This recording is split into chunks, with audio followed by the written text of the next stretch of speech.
Сегодня дime 8.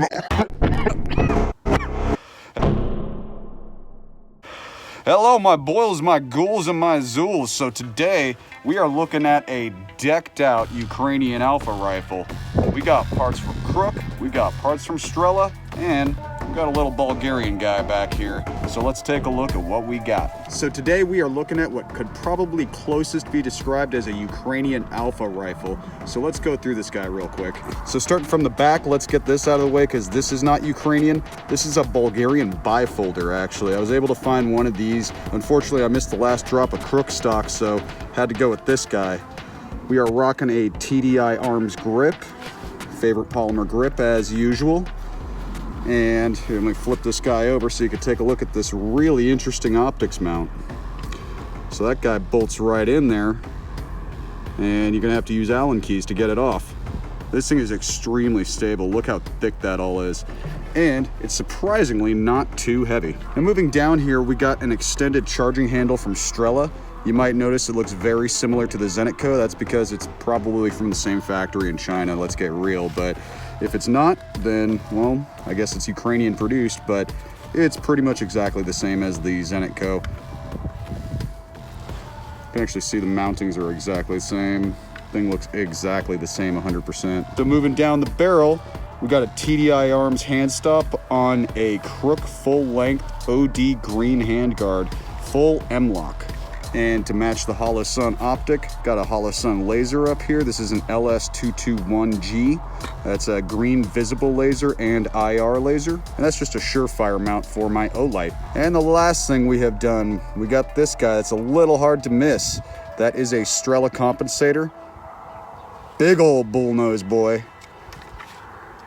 And you can see it tightens down with Allen keys as well as the standard old detent. So the Strela compensator, you best believe that flattens out your shot. That's quite a heavy item, but you could definitely guess this entire system weighs quite a bit. I haven't weighed the rifle with everything on it, but it's clocking quite a few pounds. But this is what we're working with today. Just some steel and mud. Couldn't even put up a zeroing target because I'm just gonna be, yeah. So I ended up taking Big Chungus here to Missouri for Kalashnicon Winter Tactical Games. It performed extremely well, and if you've seen my prior Kalashnikon videos, you know it's a two-gun match. There's a mix of long-range, close targets, and it's pretty heavy on the carbine. This year was exceptionally heavy on the carbine. It's made to be an AK match, so it's less heavy on the pistol. So unfortunately, I was so busy through the match, I didn't get a lot of film. Luckily, I was squatted with the always amazing Andre Podovach, and he at least got my favorite stage for me, the Valley. That's my favorite one at Big Piney, so, you know, it's I love the long range stage too. Those are my two favorites there. And this thing performed very exceptionally. I can't really complain. So I don't remember my prior Kalashnikon scores, but you know, they were always, could have been better, but in divisions I did pretty okay. But this year actually went over pretty well. So Kalashnikon has scored kind of like 3 different matches because they have the Saturday match, the Sunday match, and then there's always like the extra match, which the winter one, the past 2 years, it's been a night match, and that's a really cool one. This year it was 4 stages, so it was nearly a whole actual match. So I can at least share the one video I got from the Valley. Keep going. I believe it.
So if you notice, I did a tack reload before I leaned over the car, and if you've seen my prior Kalashnikon videos, you'll know that's because you have to retain your magazines at Kalashnikon. It's just a difficulty thing. It's made to be a difficult match.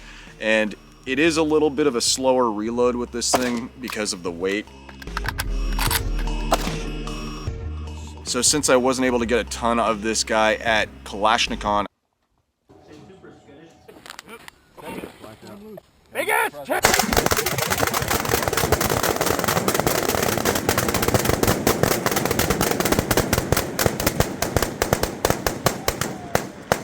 I took it to the subsequent Texas Kalashnikov, and I shot rifle optics, so I used this for all 4 stages and the wood chop, and it went over pretty well. I was able to get my shots off on the wood chop, and that's usually a good place to check your zero and everything, so I was pretty sure it was dead on right where it was from Kalashnikon, so I was pretty confident through the day.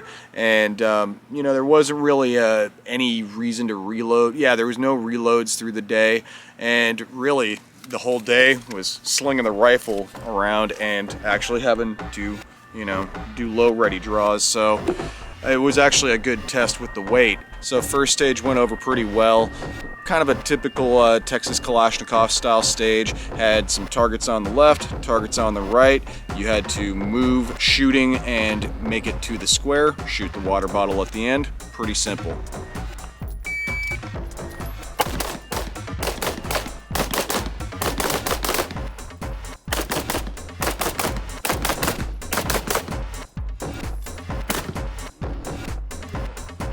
So second stage, another Texas Kalashnikov classic, the old axe throw.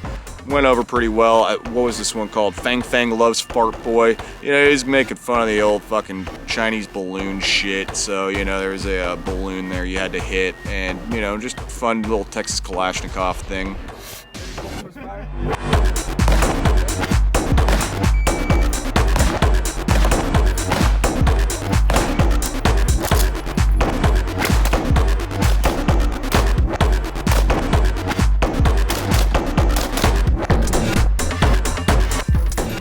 So, third stage, little homage to Kalashnikon, pool noodles. And luckily this year at Kalashnikon, the pool noodles went over just fine for me. I actually made it through the stage for once. Too bad I didn't get that on film, but I at least got that on film here, so it went over pretty well too here. Ready?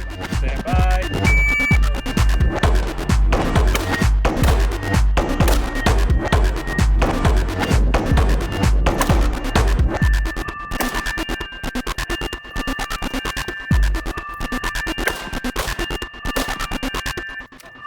So because of the squatting, last stage of the day for me was the shoot house, and the shoot house went over real well. Got my long range shots off real well, and you see me run over. Got a little bit of bump fire action too, so you can actually see that going on through the day. And what's going on there is I actually just don't have enough purchase here, and the rifle is so heavy. Sometimes I get a little bit of a jerky motion, so I get a little bit of a bump fire with this stock. Ready. Stand by.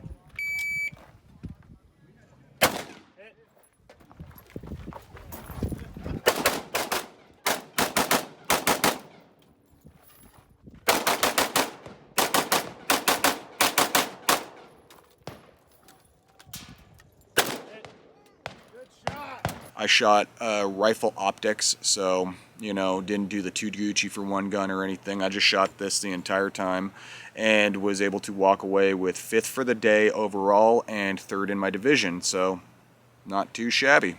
So I hope you guys enjoyed this little entry into our Ukrainian series. Again, this is a mix of parts from Crook and Strela. Hope you enjoyed the competition footage, and hope you saw something that maybe you want to order. So if you're wondering where you get stuff like this, you're going to go to somewhere like Legion USA, 4shooters.com, the number 4shooters.com. There's AK Guys, or you could just go straight to Crook. They have a USA counterpart. Strela, I do not believe they are shipping to the US right now, but you can get Strela parts in the US. If you're curious about other Ukrainian parts, there's also ME, military equipment. You're going to find handguards from them, stocks from them. Oh, and ME also makes a Picatinny dust cover that works. It retains 0 and has repeatability. It's very similar to the Fab Defense Picatinny dust cover. Little pricey, but it does work.